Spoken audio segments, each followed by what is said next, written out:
According to a huge majority of the internet, Kendrick Lamar's Super Bowl halftime performance was the worst we have ever seen in history. I cannot stand is fake deepness. I come to watch the Super Bowl to watch a performance. I didn't come to think.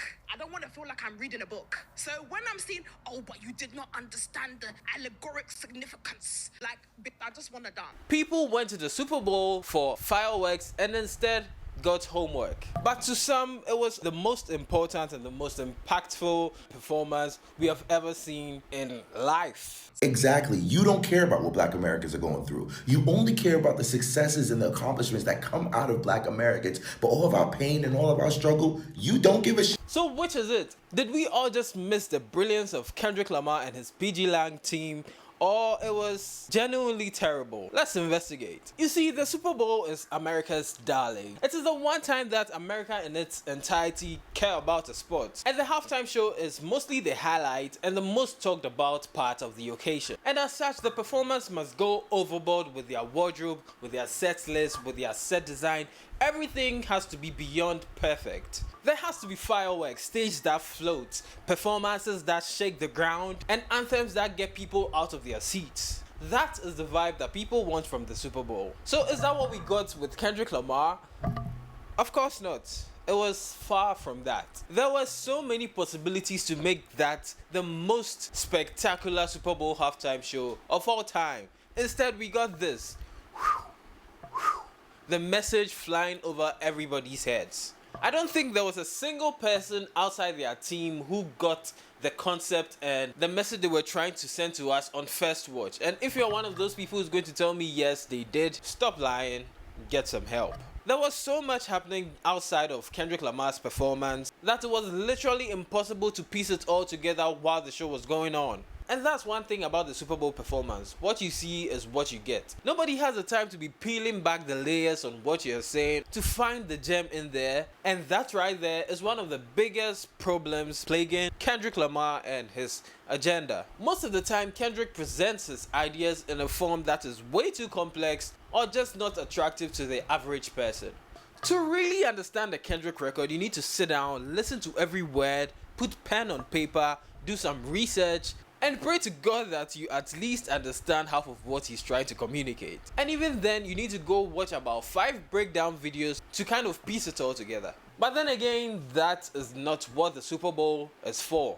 We just want to be entertained, point blank, period. Personally, I woke up at 2 a.m. to watch clips of his performance on X. And just like the months and weeks after he was announced as the headliner for the Super Bowl, I still do not know what to expect. There were just so many questions on everybody's mind. Is this going to be a Drake funeral? Is Baby Kim going to show up? What is that big surprise he teased? Is he going to whack yet another Al Piñata? And most important of all, would he be able to perform not like us? So with all these unanswered questions, everybody had set extremely high expectations for this show. How was it going to bring all of this together and close it off in a satisfying, enjoyable way for himself and the audience? Now let's dive into the performance. When I began to watch the performance and I saw Samuel L. Jackson come on stage, I was pumped. The storyteller in me was so hyped when he began narrating and leading us into the performance that we had all been waiting on the edge of our seats for months. And then the performance started. This was supposed to be the beginning of the big payoff. You had this amazing year last year, and this was the chance on the biggest stage in the world to bring it all to a satisfying and enjoyable close. But I just couldn't feel it. I couldn't feel the oomph. There was something just missing. I was like, bro, where is the coffin and the Al Piñata? I thought we were going to hit things up and make a massive splash on this stage. And the whole time I was watching this, I was trying to check if I was alone. So I looked in the stands and what I saw was very confusing.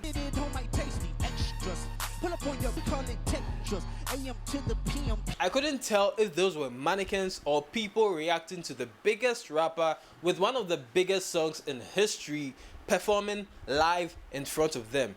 It was mind-boggling, and that was the same feeling I was getting at home. I wasn't moved. In fact, let's compare his performance in this recent Super Bowl to his last performance with Snoop and Dr. Dre.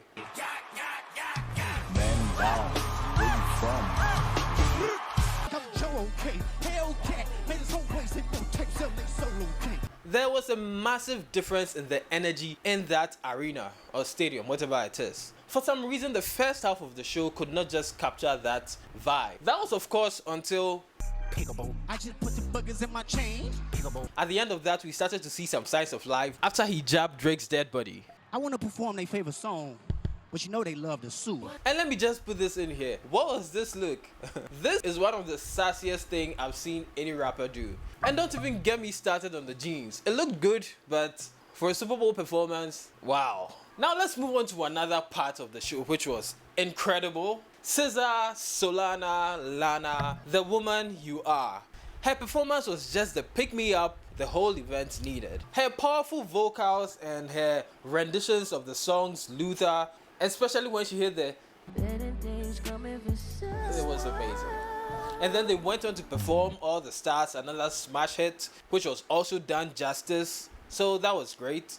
We're starting to get a feel of what we expected from the performance. And this was exactly what Uncle Sam meant by this. That's what America wants, nice and calm. And right there is the paradox of the show.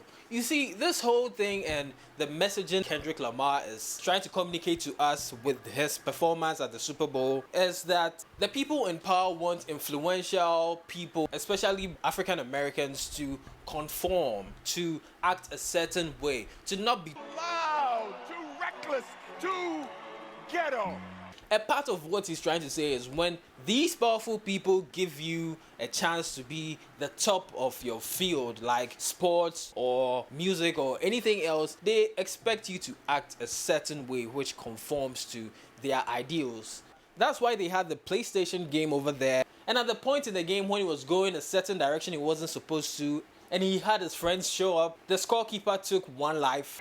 Scorekeeper, deduct 1 life.